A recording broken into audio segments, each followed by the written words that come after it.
Good morning, but don't call me Mr. Ferretti, call me Frank. Okay, sorry. It's a bit easier, A sociologist.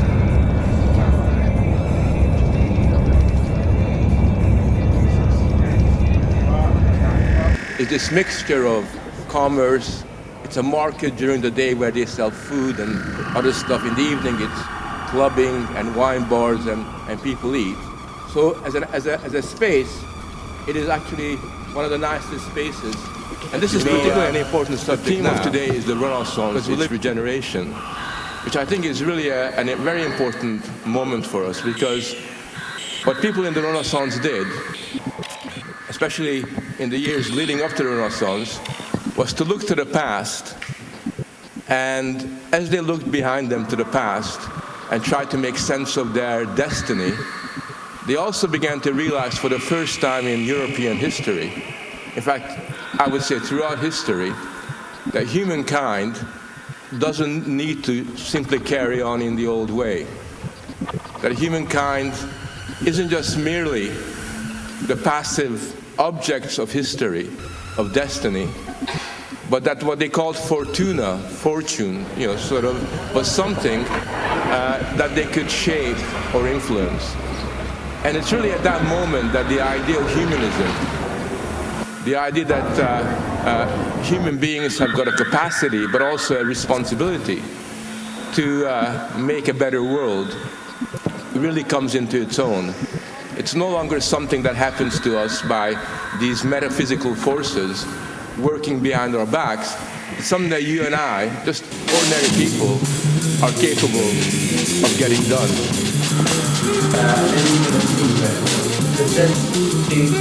That's on stake. Is there an era of transition? Yes, I can acknowledge the fact that we are in a transition right now. The question is, what kind of transition is that?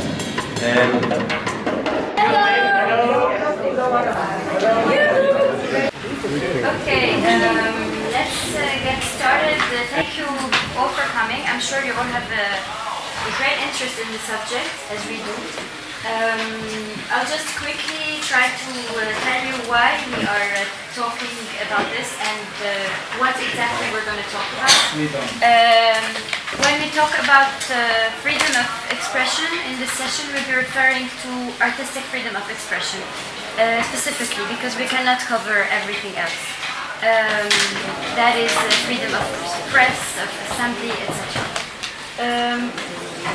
What brought us to talk about freedom of expression today is that in the past censorship was quite regulated, was imposed by the state, it was clearly demarcated. And today in there's contemporary forms of censorship that are not clear. They come from e ai piedi di citate, raggiungibile da qui in 10 minuti, quindi mi auguro che in questo incontro che poi con la città di Bergamo sia anche un incontro con l'Accademia Canale. In questa direzione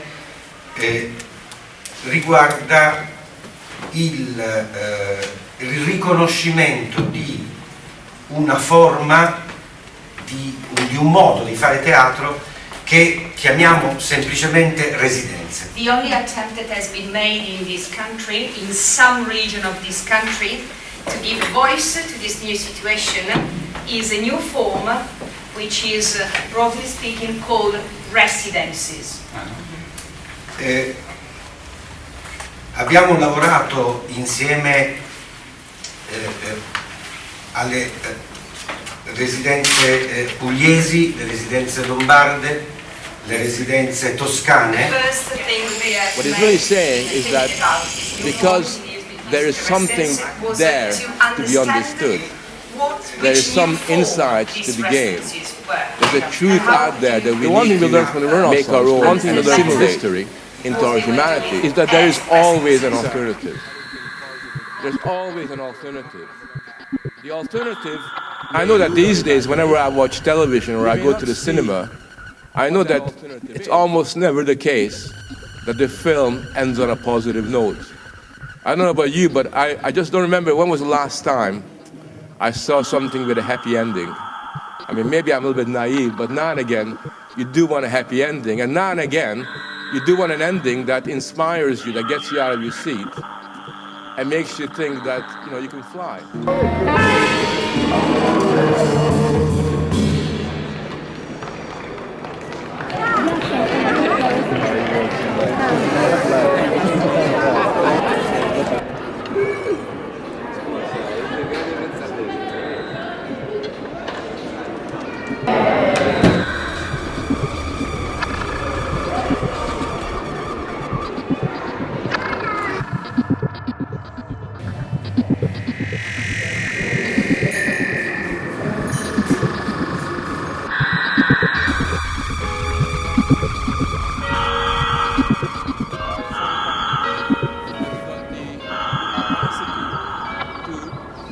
Spontaneously give us answers. There's a kind of zeitgeist in the air where we're continually told that, I've got to think about both as intellectuals and as artists, people slow down in the future of culture. How we get to a point after a while, you do begin to believe it, and you do begin to, sort of develop your ideas. You do begin to accommodate, to the pressure. The way there's only one way, and this is the way it is to accept the premise, is the way it should be, on which our society is built on. And I think that's a tremendous challenge facing us. That leads to the conclusion that there is no alternative. We have got to establish our own foundation, our own basis on which an alternative can be created and constructed. I think there's a number of things that is really worth thinking about and discussing in relation to regeneration and the Renaissance. I think the first important thing about the idea of Renaissance and regeneration is that it's not a technical accomplishment. Regeneration and a Renaissance actually means the recreation of an idea of human agency. Renaissance, a rebirth, does not happen to us. It's not something that magically arises out of a bottle. It is something that comes about through us believing that humanity can transform, alter, and be the subject of its destiny. I think to do that, we gotta take into account 2 or 3 important lessons from the Renaissance and from our recent experience. I think the first thing that's really critically important is we gotta recover historical memory.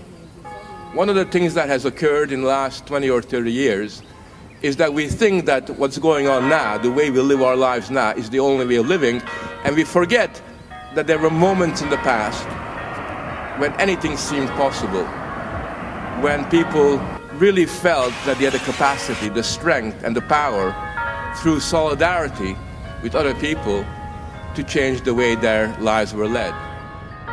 And you can see that there is an audience out there. Whenever you travel around Europe, the one good thing about the present moment, something that's very different to what existed in the past, is that when you go out at night on the streets, whether it's in Amsterdam or in London or in Paris, Rome, anywhere you go out, there are larger numbers of people out there at night. I think one of the most fascinating things about Europe is that the nighttime has become a new territory, a new landscape, where people are fairly desperately trying to meet each other, to experience human contact, to gain a sense of community.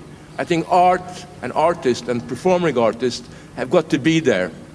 In fact, what we call in sociology, it's a horrible term, the festivalization of urban life, is actually a really positive development. The very fact that you go to a place like Liverpool in England, you go to small towns all over Europe, and events have become almost the normal routine of the way that people experience their existence. So there are a lot of possibilities for experimenting, for risk-taking in relation to these important domains of human experience. And I think that is really something that we should be taking much more seriously as a way of reintroducing a new form of subjectivity.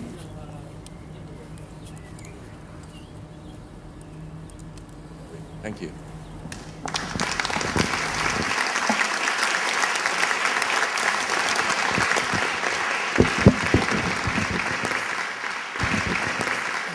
Thank you. Thank you, Frank.